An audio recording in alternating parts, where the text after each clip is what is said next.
Hamas की तरफ से अगर बंधकों को रिहा नहीं किया जाएगा तो बड़े हमले लगातार जारी रहेंगे और इसी बीच बड़ी अपडेट आ रही है। 34 बंधकों की लिस्ट हमास की तरफ से जारी की गई है। गाजा में इजरायली हमलों से इस वक्त हमास दहलता हुआ दिख रहा है और एक लिस्ट जारी की गई है 34 बंधकों की।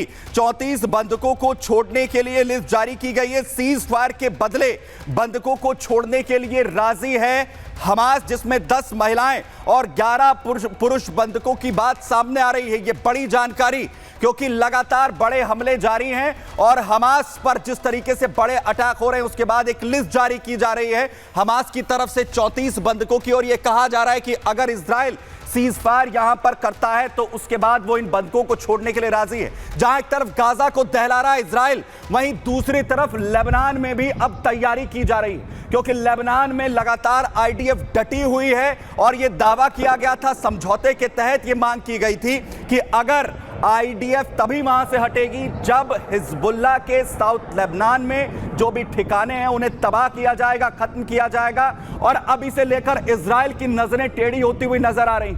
इजराइल अब यह कह रहा है कि लेबनान के साथ जो शांति समझौता हुआ था उसमें लेबनान ने उन समझौते की जो तमाम चीजें हैं, जो तमाम शर्तें हैं, उसे पूरा करने में जो है तत्परता नहीं दिखाई, उन्हें पूरा नहीं किया है। और इसीलिए ये हालात और विध्वंसक होते हुए दिख रहे हैं, क्योंकि इससे पहले लेबनान में हिजबुल्लाह के ठिकानों को टारगेट करते हुए बड़े हमले लगातार किए गए। उसके बाद शांति समझौता हुआ, शांति समझौता, लेकिन अब वो शांति समझौता क्या टूट जाएगा?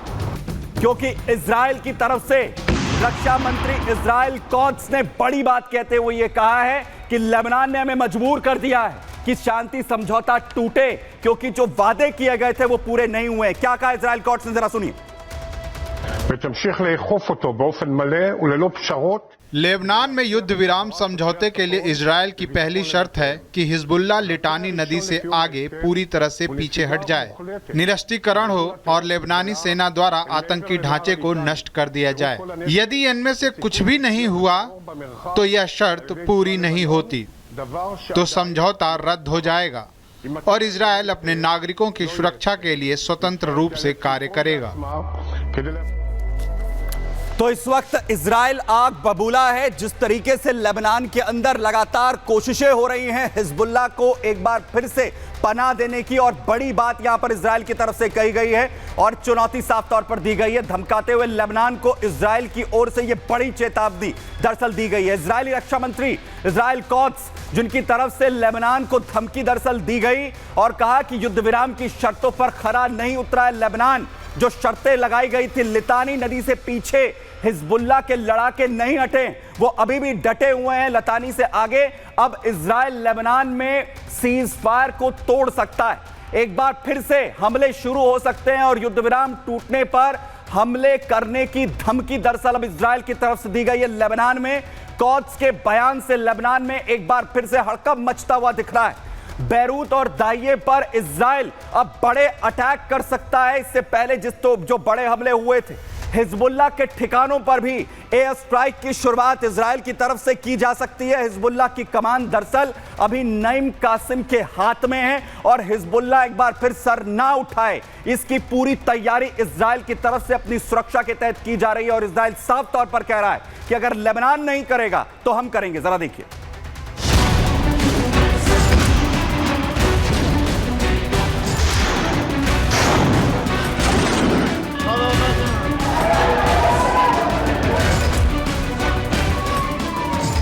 क्या इजराइल एक बार फिर लेबनान पर खतरनाक हवाई हमले करने जा रहा है? क्या इजराइल एक बार फिर से लेबनान के बैरूत, दाइये और नाबित्ये में बारूद बरसाने का खाका खींच चुका है? क्या लेबनानी आतंकी संगठन हिजबुल्लाह फिर कांपने वाला है?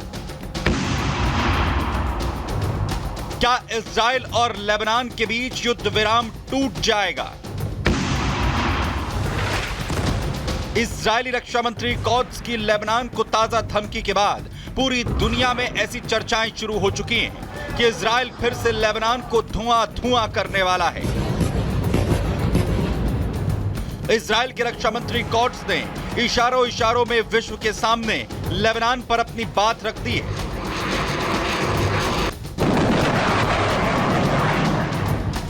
इजराइल का दो टूक कहना है कि युद्ध विराम की शर्तों पर लेबनान खरा नहीं उतरा। इजरायली लेबनानी सीमा पर लितानी नदी के नजदीक अभी भी हिजबुल्लाह के लड़ाके मौजूद हैं, जो पीछे हटे नहीं हैं।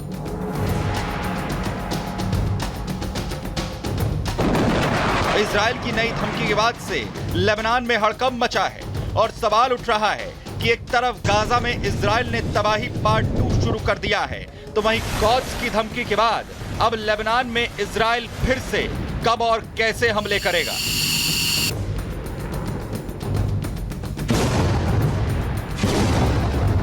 तो इजराइल के लगातार गाजा में बड़े हमले हो रहे हैं, लेबनान की तैयारी की जा रही है और ईरान ने अपनी तैयारी सुरक्षा को लेकर की जा रही है। दरअसल दावा यह किया जा रहा है कि ईरान की तरफ से अपनी जो युद्ध की तैयारी है उसकी शुरुआत यहां पर कर दी गई है और नई वॉर एक्सरसाइज, क्योंकि इजराइल अब मिडिल ईस्ट के अंदर आखिरी जंग की तैयारी इस वक्त करता हुआ नजर आ रहा है। और कैसे युद्ध की तैयारी ईरान की तरफ से की जा रही है, इसे नाम दिया जा रहा है वॉर एक्सरसाइज को ग्रेट प्रॉफिट 19, जिसमें अपनी युद्ध की तैयारी इस वक्त जो ईरान है वो करता हुआ दिख रहा है और एक पूरी तरह से चक्रव्यूह रचने की कोशिश इस वक्त की जा रही है ईरान की तरफ से। लेकिन बड़ी बात यह है कि आखिर क्या जो इजराइल है वो ईरान के इस चक्रव्यूह में फंसेगा और आखिर क्या तैयारी कर रहा है ईरान इजराइल के खिलाफ, आखिर क्या तैयारी है उसकी अपनी प्रॉक्सीज को साथ लाकर। दरअसल ईरान अब लगातार एक तरफ वॉर एक्सरसाइज कर रहा है, वॉर एक्सरसाइज उसकी तरफ से बढ़ा दी गई है। इजराइल के खिलाफ चुपचाप युद्ध की तैयारी ईरान की तरफ से हो रही है। हुती को भी लगातार मदद पहुंचा रहा है ईरान। हुती विद्रोही एक के बाद एक बड़े हमले कर रहे हैं इजराइल पर और हुती को पैसा और हथियार मुहैया करवा रहा है ईरान। वहीं लेबनान में हिजबुल्लाह को फिर से खड़ा करने के लिए मदद पहुंचाई जा रही है, जिसके खिलाफ तैयारी एक तरफ इजराइल कर रहा है। वहीं हिजबुल्लाह को भी लगातार जहां मदद हो रही, वहीं ईरान चीन से अपने रिश्ते भी मजबूत करने पर लगातार लगा है। हाल ही में ईरान के विदेश मंत्री अरागची जो चीन से वापस लौटे, अरागची को खामनेई का दरअसल जेम्स बॉन्ड कहा जाता है। ईरान अपना परमाणु कार्यक्रम भी लगातार बढ़ा रहा है। बड़ी डील की बात हाल फिलहाल में परमाणु को लेकर, अपनी डील को लेकर जो है वो ईरान की तरफ से की गई थी। तो लगातार आखिर कैसे पूरा चक्रव्यूह रचने की कोशिश इस वक्त यहां पर की जा रही है ईरान की तरफ से। बड़ी बात यह है कि आखिर इजराइल के पास क्या मौका आया है, इस पर बात करने के लिए हमारे साथ इस वक्त डिफेंस एक्सपर्ट टीपीएस त्यागी सर इस वक्त ज्वाइन कर रहे हैं। सर, ईरान जो स्ट्रैटेजी रच रहा है इजराइल के लिए, आपको लगता है कि इजराइल जो है उसमें फंस जाएगा? अक्टूबर में पिछले साल जब इजराइल ने ईरान के ऊपर हमला किया, उसके बाद से IRGC के कमांडर लगातार ये कह रहे हैं चिल्ला चिल्ला कर कि ऑपरेशन ट्रू प्रॉमिस 3 होकर रहेगा। उन्होंने अपने विदेश मंत्री को चाइना भी भेजा सपोर्ट के लिए। उन्होंने वार एक्सरसाइज भी की, कह रहे हैं कि हमारा एटॉमिक प्रोग्राम भी कंप्लीशन के नज़दीक है। लेकिन वो हमला करेंगे कैसे? ज़मीन से कर नहीं सकते क्योंकि कई देश बीच में पड़ते हैं, पानी से कर नहीं सकते क्योंकि अमेरिका के एयरक्राफ्ट कैरियर तैयार है, और हवा से कर नहीं सकते क्योंकि उनके हवाई जहाज इजराइल के मुकाबले कमज़ोर है, पुराने हैं। लिहाजा मिसाइल और ड्रोन से हमला करेंगे। 2 बार पहले कर चुके हैं, क्या होगा कुछ कह नहीं सकते। लेकिन मुझे लगता है कि ये कोरी एक धमकी ही है।